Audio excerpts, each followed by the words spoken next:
A nova Constituição ficou conhecida como Constituição Cidadã, porque estabeleceu vários direitos para a população. Mas o que eu acho mais legal é isso aqui, ó. O quê? A participação dos setores da sociedade na luta por seus interesses.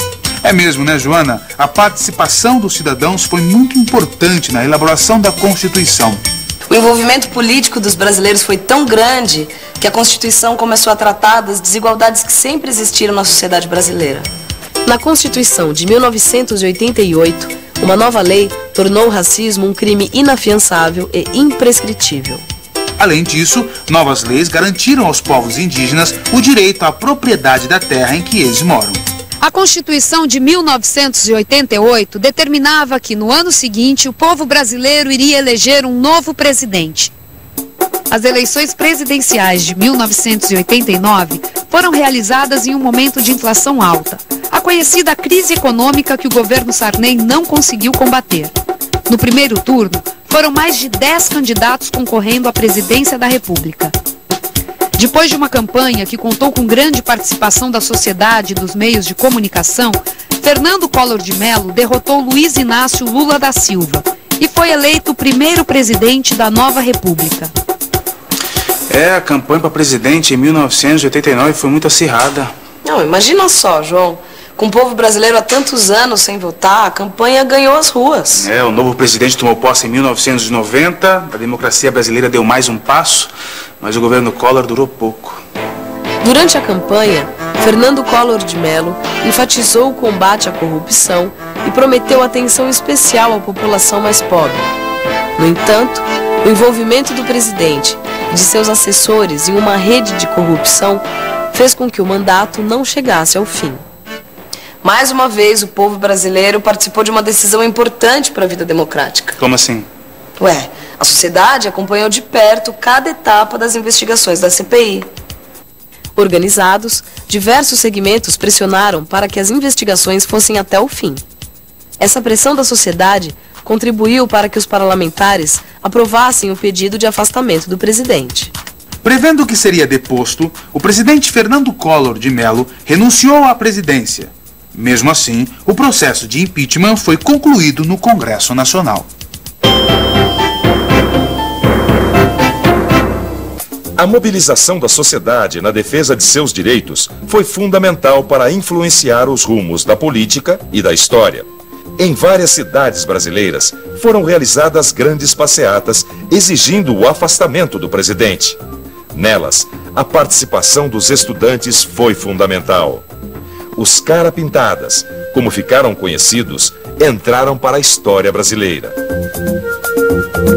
Com a renúncia de Collor e a posse do vice-presidente Itamar Franco, formou-se um governo com o apoio de importantes partidos políticos.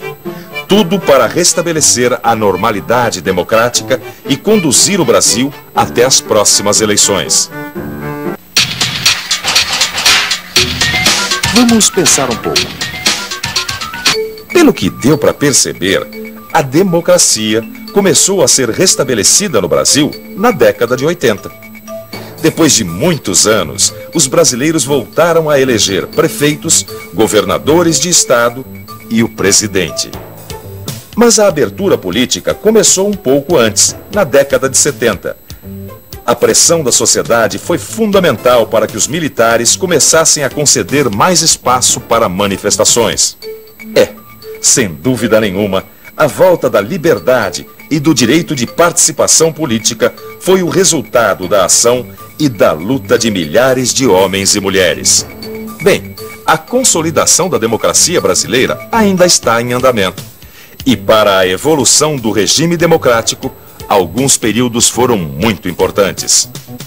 O governo Itamar Franco elaborou mais um plano para combater a inflação e tentar estabilizar a economia. Sob a liderança do ministro da Fazenda, Fernando Henrique Cardoso, foi lançado o Plano Real. As novas medidas tiveram sucesso. A economia se estabilizou e foi criada uma nova moeda. Com o sucesso do Plano Real, Fernando Henrique Cardoso derrotou Luiz Inácio Lula da Silva nas eleições presidenciais de 1994. As instituições estavam fortalecidas. prontas para solucionar crises políticas. E a crise econômica foi, enfim, controlada. Olha, João, essa história parece tão recente, mas vendo assim com calma, dá para perceber que a reconstrução da democracia no Brasil teve muitas etapas, né? É verdade. Morte de um presidente que não chegou a assumir, né? Impeachment do outro, tentativas de debelar a crise econômica, muitas eleições. Mas a construção da democracia não se faz só com eleições, né? Não? Não, claro que não. A participação do cidadão na vida da comunidade é muito importante. E ainda bem que isso já está acontecendo. Já existem muitas ações coletivas que buscam melhorar toda a sociedade. A CUFA é a Central Única das Favelas, é uma organização não governamental que atua em 23 estados do Brasil, tem como o seu fio condutor de trabalho o hip hop. Atualmente, os pontos fortes de trabalho da CUFA é o audiovisual e o basquete de rua. O objetivo da CUFA é levar para as comunidades a autossuficiência, em que a própria comunidade pode fazer por si própria. Ela não precisa buscar fora. Então, nos eventos que a CUFA organiza, por exemplo, todo evento é produzido, é feito por gente da comunidade. Fazer parte das decisões da comunidade é viver o dia a dia da democracia. As ações coletivas melhoram o nosso futuro. Outra coisa que melhora o nosso futuro é ficar de olho na revisão. E atenção, se liga aí que é a hora da revisão. Na teleaula de hoje, você viu que a Constituição de 1988 assegurou direitos do cidadão brasileiro. Viu que os primeiros governos da nova República consolidaram o regime democrático no Brasil. E percebeu que a mobilização da sociedade é fundamental para o funcionamento do regime democrático.